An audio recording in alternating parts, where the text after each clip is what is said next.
It has been a week. For starters, Nantucket was fantastic. It was so gorgeous. Really stressful getting there and a bit stressful getting back just because I didn't take either day off from work. That's okay. We made it there, and once I got there, the stress kind of melted away, and the concert was awesome, and it was great. However, it was a little bit pricey. Of course, I had already bought the Airbnb and the concert ticket weeks ago, and I bought the ferry pass last week. But what I didn't have was parking. Parking cost me $40 for the night, and I missed my ferry by 5 minutes, and I had to pay an additional $5 to get put on the next ferry, which, thank goodness, I did not think $5 was bad at all. I was anticipating they would make me pay for a whole nother ticket, which they did not, thank goodness. But that was $5. And then my bike was $20 for it to ride the ferry there and back. That's $65 already.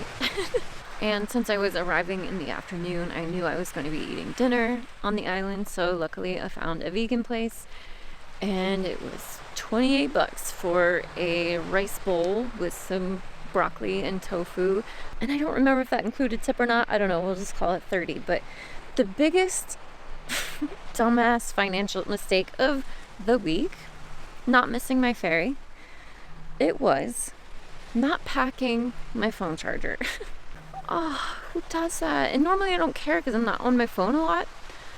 But because I didn't take the days off from work, I had to pull off the road and take a meeting on my way down to the ferry because it's a 3-hour drive for me.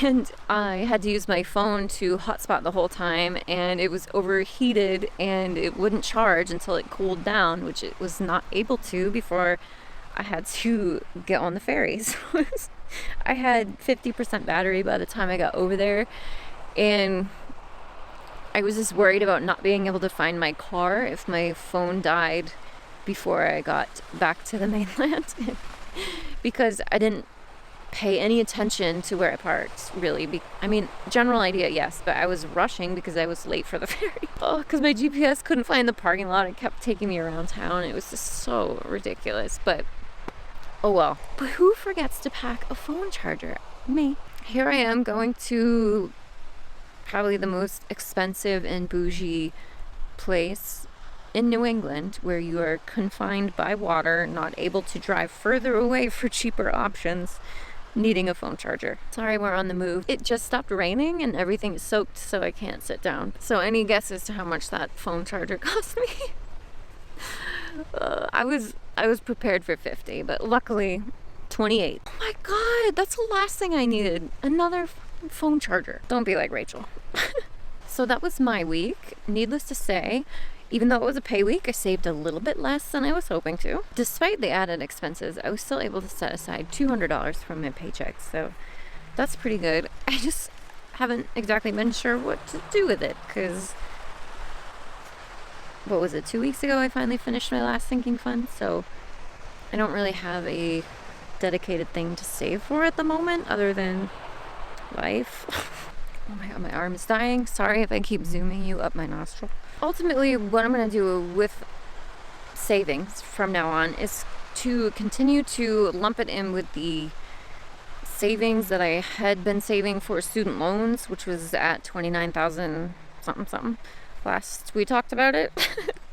It's just been sitting in a high yield savings account, growing interest. At the end of July, when it gained its July interest, it brought the account up to $29,334. So that's just going up a little bit at a time over there. So I'm just gonna add to that account for now. I have been making changes to the structure of how I'm organizing my money, not how I'm talking about it, because I call it one thing in an account and yet I talk about it to you guys call it a different name. It's just so annoying, and I need to fix that. So I'm doing a whole finance update soon, but I'll I'm just calling that lump of money savings. This was just that money I was saving for student loans. This is not my emergency fund or any of my sinking funds.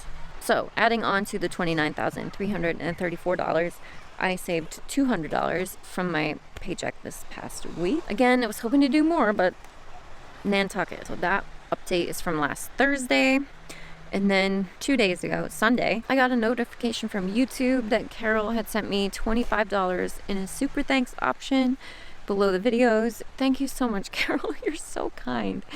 And then yesterday, Monday, I got a Venmo notification that Jennifer had sent me $150, and she said, I'm sending you my SoFi account bonus. So thank you so much, Jennifer. That is so kind. Wow.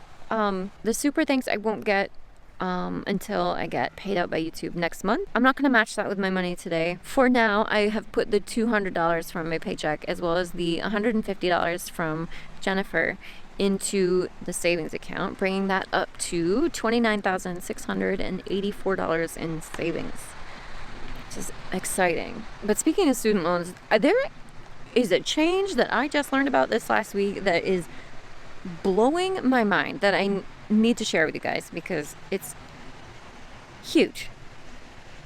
So a video coming about that later in the week. I don't know why more people aren't talking about it, but that's okay. We'll talk about it. See you then.